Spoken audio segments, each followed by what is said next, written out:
When my son looked me in the eye and told me I was not welcome in his home for Christmas, I did not argue. I simply smiled, walked out to my car, and made a single phone call. By the time the new year rolled around, their mortgage payments had been cut off, and that was only the first move in a much larger plan. Pride had gone too far, and I intended to bring balance back. What I chose to do afterward is something most people would never expect. Before we continue, please subscribe to stay updated on our latest stories and feel free to share your thoughts in the comments. I could make my turkey this year, I said, easing myself deeper into Daniel's leather sofa. The one with the sage stuffing your mother adored. Remember how she used to tease that it was even better than her grandmother's recipe? My words lingered in the air, blending with the heavy sweetness of Claudia's overpriced vanilla candles. Daniel shifted uncomfortably beside me. The light from the 11-foot Christmas tree reflected off his wedding band, and I noticed the way his shoulders tightened like he was bracing for a punch. Dad, I need to tell you something. You will not be welcome here for Christmas this year. The sentence hit me in the chest like a physical strike. I blinked, convinced I had misheard. What do you mean by that? Why would I not be welcome in my own son's home? Daniel kept his eyes fixed on the marble coffee table, the same one I had helped him pick out last spring, when Claudia declared that their old furniture was not refined enough. Claudia's parents are coming, he muttered. They would rather you were not here. My hands went cold. They would rather? That is their decision? Not yours? It is just easier this way, Dad, he said, his voice shrinking with every word. You know how her family is about their traditions. They like things done their way. I looked around the room, my eyes taking in every detail. The silk curtains I had paid for when Claudia complained about privacy.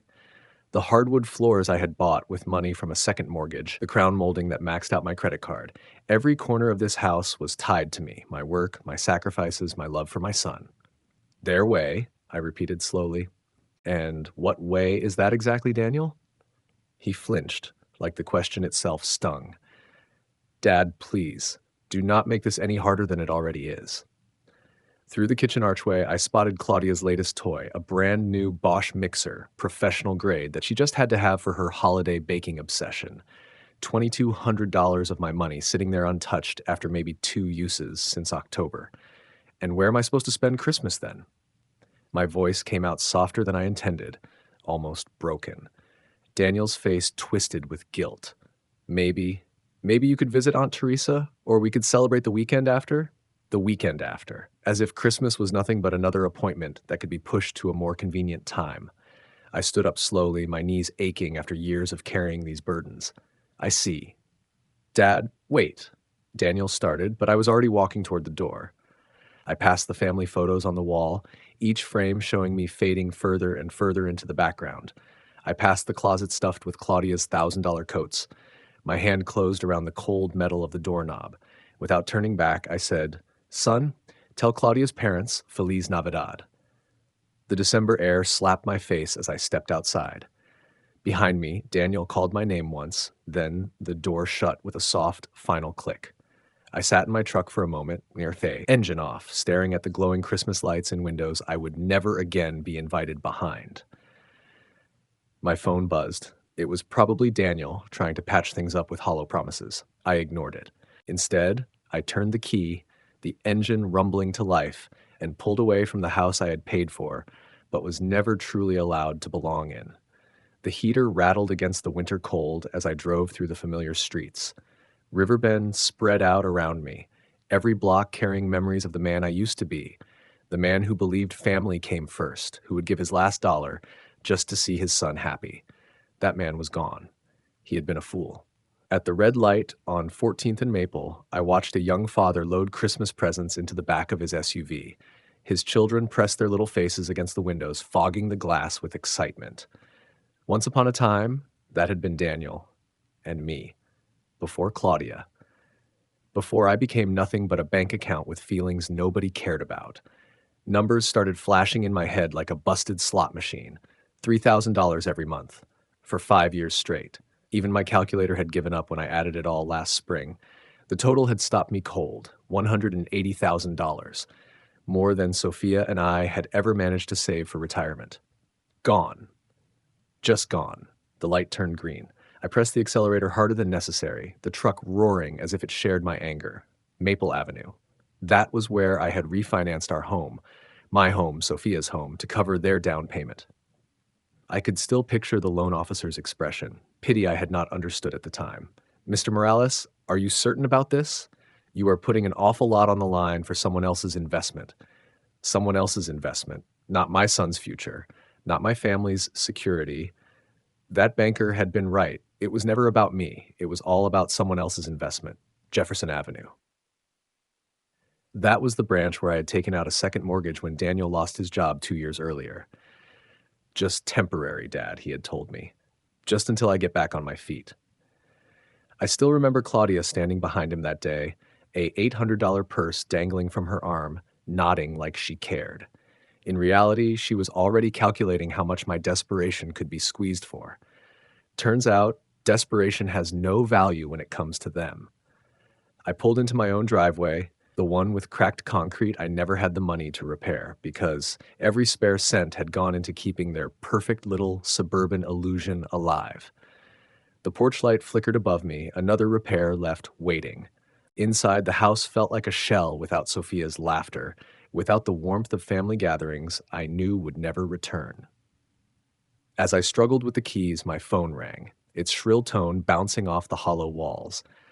Claudia's name glowed on the screen, probably calling to justify why I was not good enough for her parents' refined taste. Perfect. I had been waiting for this conversation for 5 long years. I let it ring 3 times, then answered on the 4th, just to make her wonder if I would pick up at all. Victor. Claudia's voice oozed false sweetness, the same syrupy tone she always used when asking me to cover their property taxes or water bills. I heard about the little misunderstanding with Daniel. Misunderstanding? I said, leaning against my kitchen counter, coat still on. And said, there is no misunderstanding, Claudia. You made yourself very clear. Look, I know it seems harsh, but you need to see it from my parents' perspective. They are very traditional. They expect a certain atmosphere during the holidays. A certain atmosphere, I repeated. And what kind would that be? Silence. I could hear shopping bags rustling behind her, probably filled with things bought with money that should have gone to their mortgage. My money. Well, they are not used to your style of cooking, all that spicy Mexican food. The music. And Victor, they are educated people. They expect conversations about art, literature, world events. The words landed harder than any slap. 8 years of keeping my mouth shut, of swallowing her little insults for Daniel's sake, of ignoring the way she looked at me like I was the hired help. My kind of cooking, I said evenly. You mean the meals you ate every Sunday for 3 years when times were tight? The tamales you swore reminded you of your grandmother? That was different, she snapped. We appreciated it then, but now with my parents. Now, with your parents, you cannot have a Mexican peasant embarrassing you at your precious dinner table. Her sweetness dropped. Do not be dramatic, Victor. This is not about race. It is about class. My father graduated summa cum laude from Stanford University. My mother speaks 4 languages. They spend summers in the Malibu. What would you add to the conversation? Stories about laying tile? Heat rose in my chest, but I kept my tone steady. I built a business from the ground up after your husband's grandfather passed away. I have given jobs to more than 50 people. I have paid more in taxes than your father earned in his best year. Money is not everything, Victor. Breeding matters. Education matters. And frankly, Sophia knew her place better than you ever have. The line went dead silent. She had stepped across a boundary I had not even realized existed until that moment. What did you just say about my wife? I am only saying she knew how to blend in. She did not cause trouble. She accepted that certain spaces were not meant for her. My grip on the phone tightened until my knuckles whitened. Sophia had more class in one finger than your entire family tree combined, I said. Oh, please, she was just a house cleaner who got lucky. At least she was smart enough to stay quiet about it. Claudia, I said, my voice dropping into something cold and unfamiliar even to me, listen carefully. This conversation is over. We are done pretending we are family. You cannot just... We are done, I repeated, and hung up.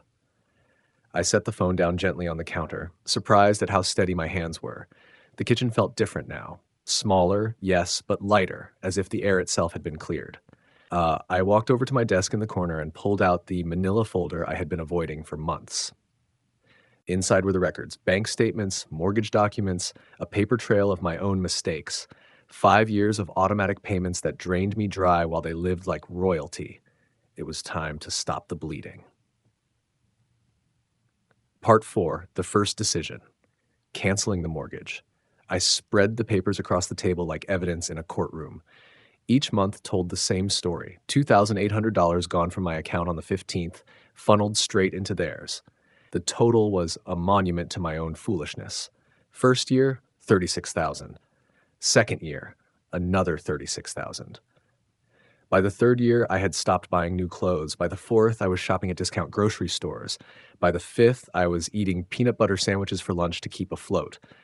$180,000, and that did not even include the down payment. Or the times I covered their utilities when Claudia's shopping sprees spiraled out of control. Or the roof I paid for. Or the landscaping. Or the furniture they insisted was essential. I leaned back in my chair and stared at the numbers until they blurred into nothing. Sophia's life insurance, my retirement savings, even the college fund we had once set aside for the grandchildren, I now realized I might never meet. Every last bit of it, gone. Poured into a home where I was not even welcome to share a Christmas meal. I picked up my phone, scrolled through my contacts until I found the bank's number, and pressed call. A polite automated system greeted me, offering options in English and Spanish. How considerate, I thought, so welcoming to people like me. Customer service, this is Melissa. How may I assist you today? I need to cancel an automatic transfer, I said, my voice steadier than it had sounded in years. Certainly, sir. I'll just need your account number and some verification details. I rattled them off from memory, listening to the sound of her typing. Professional, efficient. No judgment in her tone about why a 63-year-old man was canceling what she surely recognized as his son's mortgage payment. I see the transfer, Mr. Morales. $3,000 every month to Bank of America, account ending in 7423. It looks like you've been making these payments for 5 years. The number stung. 5 years, I confirmed. And you'd like to cancel, effective immediately? I glanced around my kitchen, the outdated stove, the peeling paint, the draft slipping through the windows I could never afford to replace because all my money had gone into their dream house. Yes, I said, effective immediately. Done. The transfer has been canceled. Is there anything else I can assist you with today? No. The word came out crisp, clean. It felt better than I expected. No, that's all. I hung up and silence filled the room. Outside, darkness was already creeping across Sacramento, December lights glowing in windows where families gathered without judgment, without conditions. For the first time in 5 years, my budget would finally balance. For the first time since Sophia's death, I could consider fixing the porch light, buying real groceries, maybe even taking a small trip. I gathered the stack of statements and mortgage papers, the physical evidence of how thoroughly I had bled for them. I carried it to the fireplace, struck a match, and fed the flames. Years of sacrifice burned into ash. The heat on my face felt better than anything I'd felt in a long time. My phone buzzed with a text, probably Daniel with a hollow apology, or Claudia demanding money for something essential like throw pillows. I didn't bother to look. Instead, I opened the good whiskey I had been saving for a celebration that never came. Tonight was good enough. I poured a glass, raised it toward Sophia's photo on the mantle, and toward the man I used to be and the man I was becoming.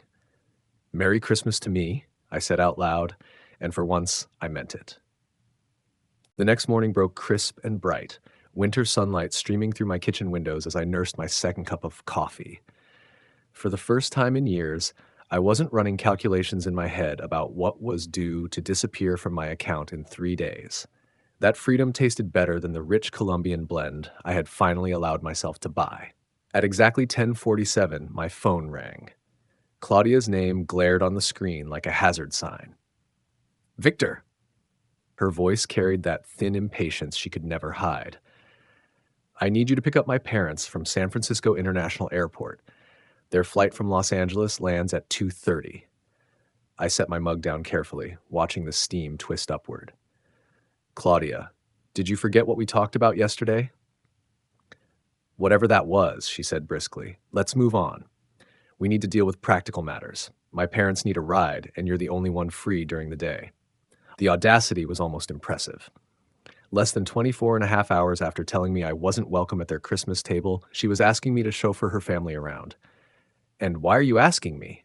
I said quietly. Because that's what family does, Victor. They help each other. Her tone sharpened. Besides, let's be honest. You're not my rival. You're too weak to be my rival, so just get in your truck and pick them up. There it was, the insult tucked neatly inside a command. What airline? I asked, calm. Delta Airlines, Flight 519.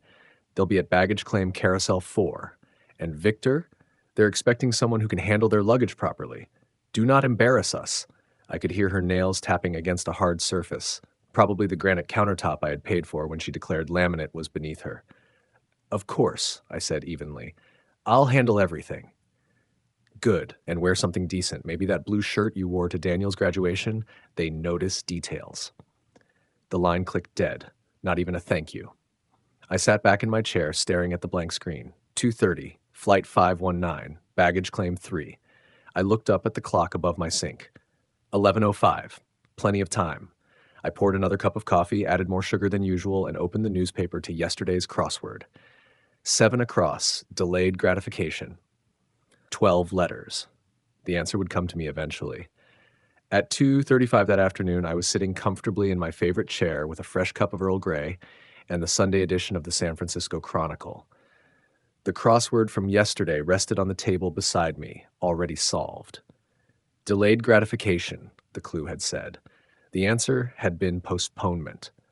My phone buzzed on the wooden surface. Claudia's name lit up the screen. I let it ring until it stopped. The December sunlight poured through my windows, warming the same living room where I had spent countless evenings tallying up what my generosity had cost me. But today that quiet felt different, earned, intentional. At 2:55, the phone lit up again. This time a text preview appeared. Dad, where are you? My parents are. I flipped the phone face down and turned back to the sports page. The Seahawks had lost again. Some things never change. By 3:40, the phone had gone off 6 more times. In that span, I'd read every page of the paper, brewed a second pot of tea, and even cleaned out the junk drawer in my kitchen table. Funny how much you can get done when you are no longer running errands for people who see you as their servant. At 3:55, the phone rang once more, but this time it was an unfamiliar number. Likely her parents borrowing someone else's phone at the airport. I ignored that one too. Through the window, I saw my neighbor untangling Christmas lights, his kids chasing each other in the yard, breath puffing like smoke in the cold air. A normal family, living a normal afternoon. Nobody stranded in an airport wondering why their chauffeur never showed. By 4:15, the buzzing had become relentless. Claudia, then the mystery number, then back to Claudia again. It was like an angry hornet slamming itself against glass. I walked into the kitchen, yanked the landline cord out of the wall, and powered down my cell phone completely. Silence. Beautiful, complete silence. I made myself a grilled cheese sandwich and opened a can of tomato soup. Simple food I hadn't treated myself to in months because every grocery dollar had been siphoned into keeping their illusion of wealth alive. The bread browned perfectly in the pan, the cheese melted golden, and the soup steamed in my favorite mug. Outside, the sun was already dipping low, painting long winter shadows across the backyard. Somewhere across Sacramento, 3 very entitled people were probably arguing about taxi fare, fuming that their personal driver had left them stranded. The thought made the sandwich taste even better. By 5 o'clock, I had eaten, loaded the dishwasher, and was deciding on a movie. It had been years since I'd had a full evening to myself without the constant fear of an emergency request or a desperate plea for cash. I was just reaching for the remote when the pounding started. Not knocking. Pounding. A furious, heavy hammering that shook the doorframe. I set my tea aside and walked slowly toward the noise, already certain of who would be waiting. The blows grew harder as I reached the door, each one vibrating through the wood. Peering through the peephole, I saw 3 figures crammed onto my porch, Their anger pressed up against my house like a storm. I opened the door. Richard Morgan's face was red and furious, only inches from mine. "What the hell is wrong with you?" he shouted, barging past me into the living room without an ounce of courtesy. "We waited at that damn airport for over 3 hours." His wife, Eleanor, followed close behind. Her carefully styled hair was a mess, and her lips were pinched into a hard line of disapproval. "This is disgraceful, Victor. Completely disgraceful. Behavior like this from someone your age? Barbaric." Last came Claudia, coat wrinkled, makeup smudged, fury radiating from her like heat off asphalt. "You humiliated us! Do you realize what you've done? My parents had to spend $40 on a taxi because you. Get out of my house." My voice cut clean through their shouting, sharp and final. They froze. Richard blinked. "Excuse me?" His face darkened from red to purple. "You don't get to make demands after the stunt you pulled. Not here." "This is my home," I said quietly, my feet planted by the door. "And I want you out, now." Eleanor stepped forward, her words dripping with the kind of superiority she had perfected over decades of sneering at people like me. "Victor, you clearly don't understand the consequences of what you've done. My husband has connections, business ties, social ties. You cannot treat people of our standing this way and expect—" "This was a lesson," I interrupted, holding her gaze without blinking. "A lesson about your arrogance, about the way you treat people you believe are beneath you." Claudia's jaw dropped. "A lesson? Who do you think you are to lecture us? You're nobody. I am the man who finally stopped being your bank account and your taxi driver." I stepped to the side and pushed the door open wide. "The lesson is over. You can leave now." Richard jabbed a finger toward my chest, but stopped short of actually touching me. "You have no clue who you're dealing with, old man. I've been in this town longer than you've been breathing its air. I have people, important people, the kind who can make your life miserable." "Is that a threat, Mr. Jenkins?" I asked evenly. His eyes narrowed. "No, that's a promise." His voice dropped to a rasp. "You think you can abandon elderly folks at an airport and just walk away? You're about to find out exactly how wrong you are." Eleanor nodded sharply, her smile as cold as glass. "Indeed, choices carry consequences, Victor, and yours will be very public." Claudia tugged at her father's sleeve. "Daddy, forget it. He's pathetic, not worth our time." They filed out like soldiers retreating from a lost battle, but Richard turned at the door, his glare burning through me. "You'll regret this," he hissed. "Count on it." I closed the door behind them and threw the deadbolt with a click that felt final, solid. Through the curtain, I watched them pile into their rental, still bickering as they drove off into the winter night. The air in the house felt lighter without them, as though their presence had left a film on everything that was only now lifting away. But their words lingered in the quiet. Public consequences, connections, important people. I returned to the living room, lifted my mug of tea. Still warm. For a moment, I felt a flicker of concern, but it was quickly drowned by something sharper: anticipation. 3 days later, I was at my kitchen table with my morning coffee when my own face stared back at me from page 4 of the San Francisco Chronicle. The headline read, "Sacramento businessman abandons elderly couple at airport during holiday storm." My hands froze around the mug. There I was in grainy black and white, an old photo lifted from my company's website, at least 5 years out of date. Beneath it, an article that made my blood go cold even as my temper started to burn. Richard and Eleanor Morgan, in Sacramento visiting their daughter for Christmas, were stranded at San Francisco International Airport for more than 4.5 hours on Sunday when family member Victor Morales failed to arrive for a prearranged pickup. The couple, both in their late 50s, endured the ordeal as a winter storm warning was issued for the region. A winter storm warning. The temperature that day had been 55 degrees and sunny. "We couldn't believe anyone would abandon us like that," Richard was quoted. "We called him over and over, but Mr. Morales ignored us. In the end, we had no choice but to pay for an expensive taxi in hazardous weather. At our age, being treated this way isn't just inconsiderate, it's dangerous." The piece went on, filled with hints about my so-called erratic behavior and whispers about my mental stability. Richard had framed himself and Eleanor as helpless victims of an unstable old man who snapped without warning. No mention of the Christmas dinner rejection. No hint of Claudia's demands, no word about the years of financial bleeding. Just me, the villain of the story. The cruel old man who stranded two vulnerable people in a blizzard that never happened. I set my coffee down and read it again, then a third time, slower. The byline was Linda Harper, lifestyle editor. I didn't recognize the name, but I recognized the move. Richard had leaned on his banking network, called in favors, and made sure this story landed exactly where it would hurt me the most. It was clever. I had to admit that. For the first time since this all began, I felt a sliver of respect. They weren't just spoiled parasites throwing tantrums. They were calculated, strategic. They knew reputation was currency in a city like Sacramento. One article in the right section of the paper could undo decades of work. This wasn't petty family drama anymore. This was open war. I folded the paper neatly and set it aside. My mind shifted into the same mode that had built my business from nothing. Deliberate, methodical, focused. This was no longer about Christmas dinners or unpaid mortgages. This was about survival and victory. I opened my laptop. Richard Morgan, Eleanor Morgan, Claudia Morales. One by one, I typed their names into search engines, pulling up their profiles, their photos, their digital footprints, connections, habits, weaknesses.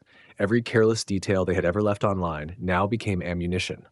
If they wanted to play chess, I would show them what a real player looked like. I glanced at the wall calendar. December 18th, 7 days until Christmas. 7 days to design a lesson they would never forget. For the next 3 days, I lived in a different state of mind.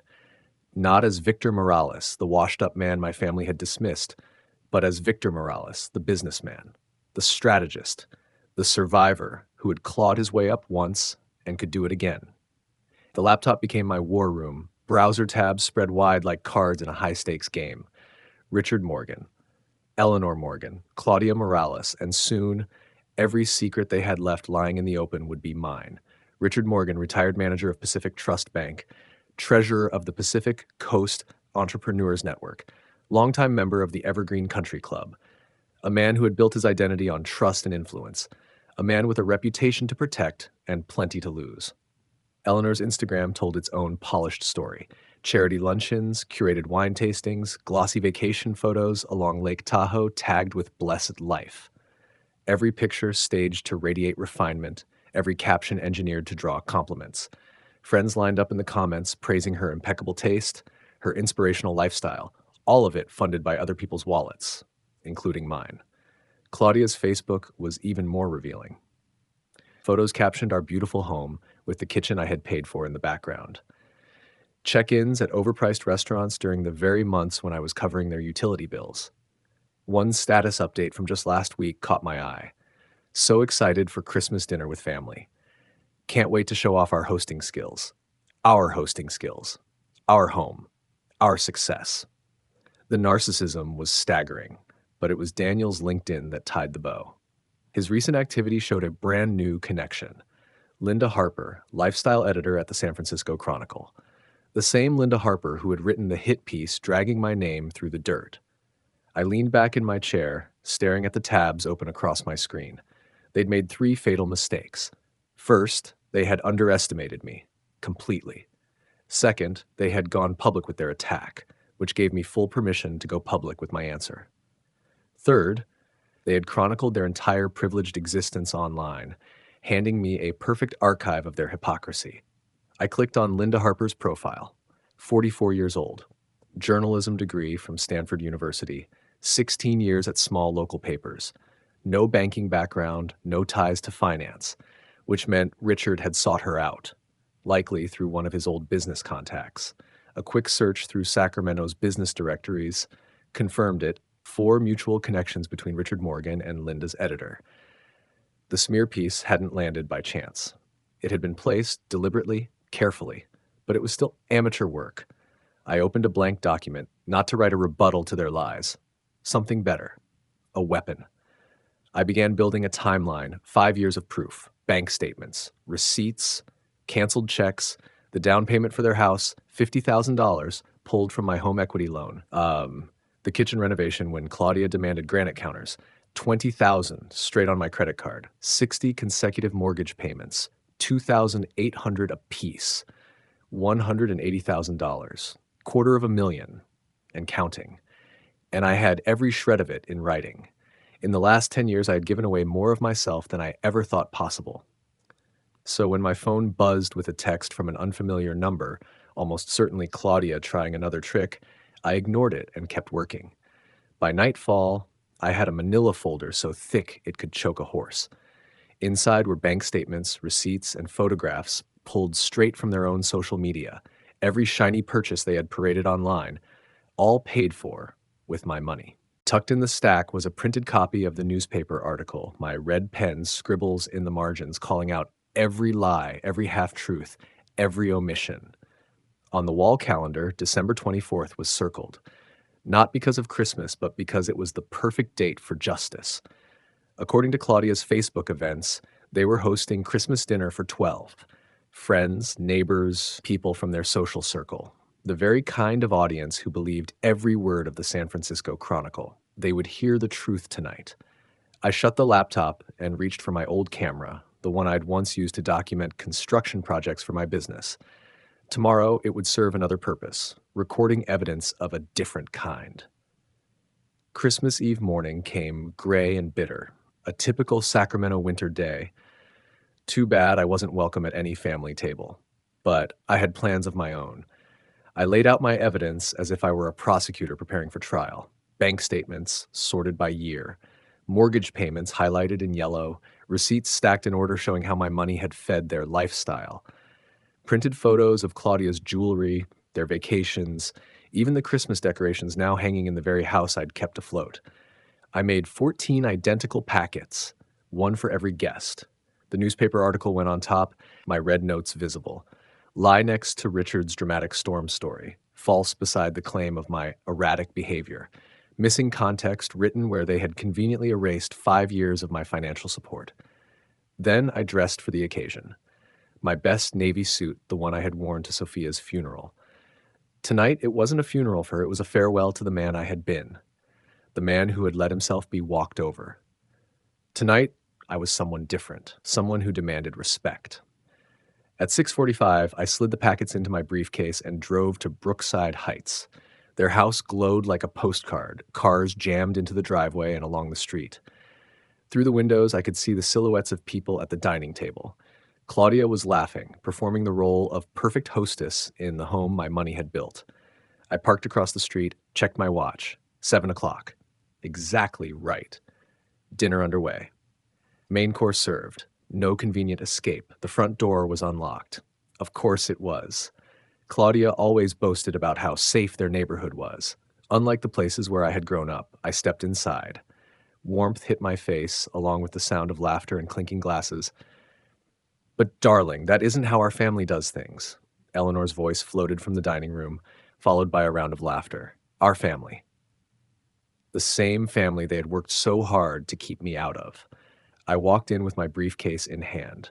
12 heads turned. Conversations froze mid-sentence. Claudia's glass stopped halfway to her lips.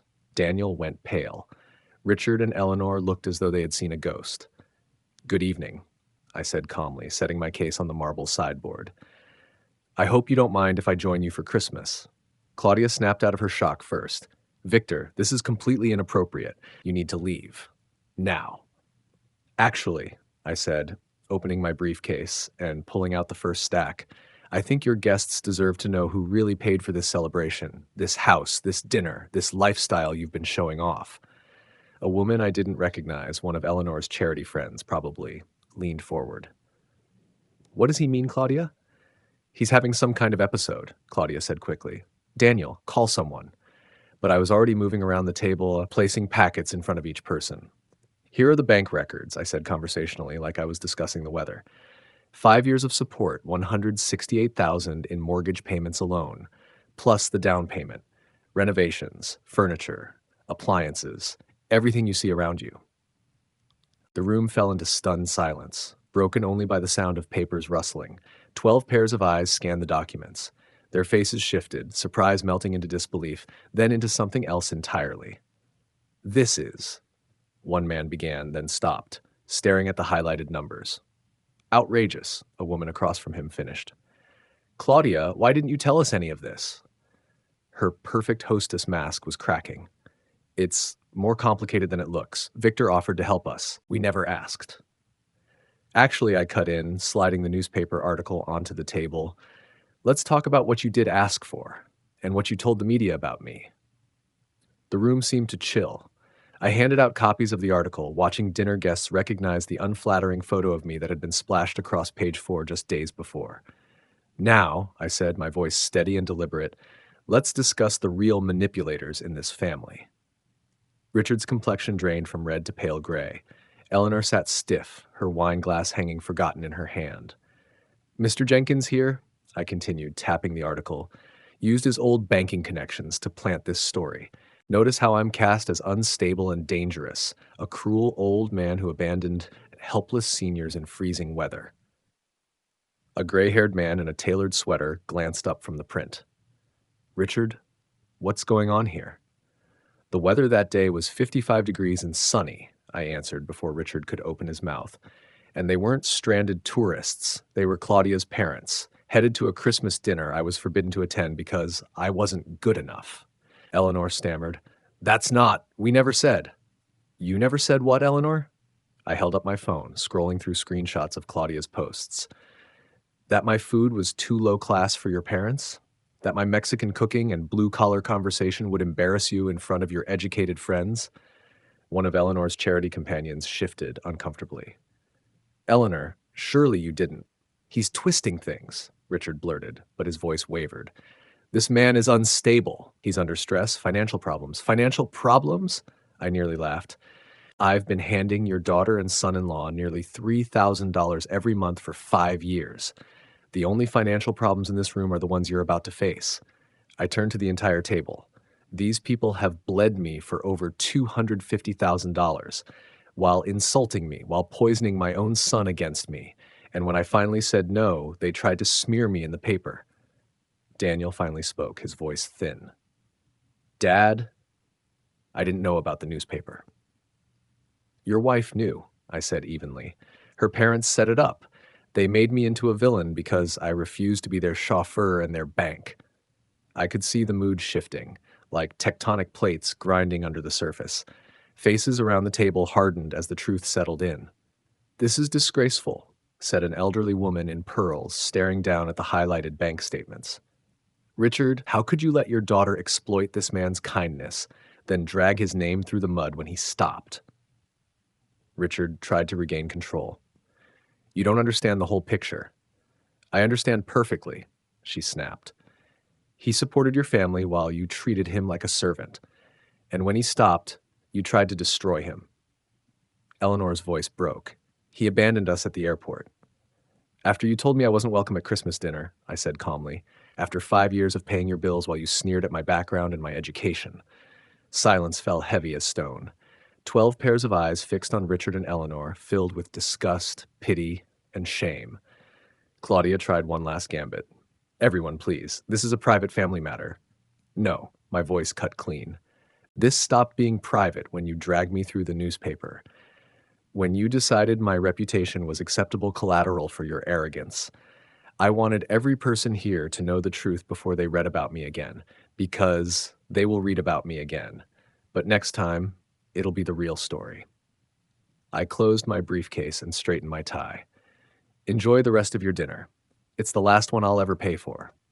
I walked toward the door as the room behind me erupted, voices rising, questions firing, their perfect facade collapsing under its own weight. To me, it was the sweetest Christmas music I'd ever heard. The letter arrived on a Tuesday morning in March, sent by certified mail. I signed for it on my porch, spring air carrying the scent of new beginnings instead of the cold desperation of December. Notice of default. Inside the numbers told the story. 3 months of unpaid mortgage payments had caught up with Daniel and Claudia. $9,000 past due. 14 days to make it right, or face foreclosure on the house I had helped them buy. I set the letter aside and sipped my coffee, reading it the way you'd read about a storm on the other side of the country. Interesting, but not my problem anymore. The phone had been buzzing for weeks with desperate calls. Claudia's number was blocked after her first shrieking voicemail. Richard and Eleanor, whose social standing in Sacramento had evaporated like mist after the Christmas dinner fiasco, and Daniel, my son. I had ignored his calls too, half out of anger, half to see how long it would take him to choke down his pride. The answer was 100 days. It was Thursday evening when I heard the knock. Daniel stood on my porch, not the polished man who had once told me I wasn't welcome at his Christmas table, but someone worn down, years older than he should have looked. Dark circles hollowed his eyes. His tailored suit was rumpled, his skin gray with exhaustion. Desperation clung to him like cheap cologne. "Dad," he said when I opened the door, "we need to talk." I stepped aside. He walked in slowly, looking around my home as if he were seeing it for the first time. The new furniture I'd bought with my first mortgage-free paycheck, the freshly painted walls I'd ignored for 8 years, the small repairs I'd finally managed to make once I stopped paying for his lifestyle. "Nice place," he muttered. "That's what happens when you spend money on yourself instead of people who don't appreciate it," I said, settling into my recliner. "Coffee?" He shook his head and perched on the edge of my couch like a guest who wasn't sure he belonged. "Dad," he began, voice heavy, "I need you to know how sorry I am for Christmas, for the article, for the way Claudia and I treated you. Go on." I didn't know Richard planted that story, I swear. He dragged his hands through his hair. "When I found out, Jesus, Dad, the things they said about you, the way they talked about our family, about Mom, my jaw clenched, but I kept my voice even. And what did they say about your mother?" His shoulders sagged. "That she knew her place better than you, that she understood boundaries." He couldn't look at me. "I should have defended you. I should have stood up to them years ago." "Yes," I said simply, "you should have." Silence stretched. Outside, I heard a neighbor mowing the lawn, the sound of an ordinary evening in an ordinary neighborhood, the kind of life where sons didn't exile their fathers from holidays. "The house is in foreclosure," Daniel admitted finally. "I know. We can't make the payments without—" He stopped himself. "Without my help," I finished for him. "Without the money I bled into that house while your wife's family treated me like dirt." He swallowed. "I know how it looks. Daniel." I leaned forward until he met my eyes. "Do you know how much I gave you over 5 years?" He nodded miserably. "Claudia added it up after Christmas. The mortgage, the down payment, everything. Over $200,000. $250,000, I corrected. I know the exact number, because I finally forced myself to do what I should have done years ago. Add it up." His face crumpled. "Dad, I'm so sorry. I don't know how to fix this." "You can't fix it," I said.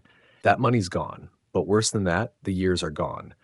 Years we could have spent building a relationship. Instead, I was underwriting your wife's fantasy." "I know," he whispered. Then, after a long pause, "But maybe we could start over, find a way back. Are you asking me to resume the mortgage payments?" The hope drained from his face. "We're going to lose everything, Dad. The house, Claudia's respect, her parents' approval. I don't know what I'll do." "You'll figure it out," I said, not cruelly, just honest.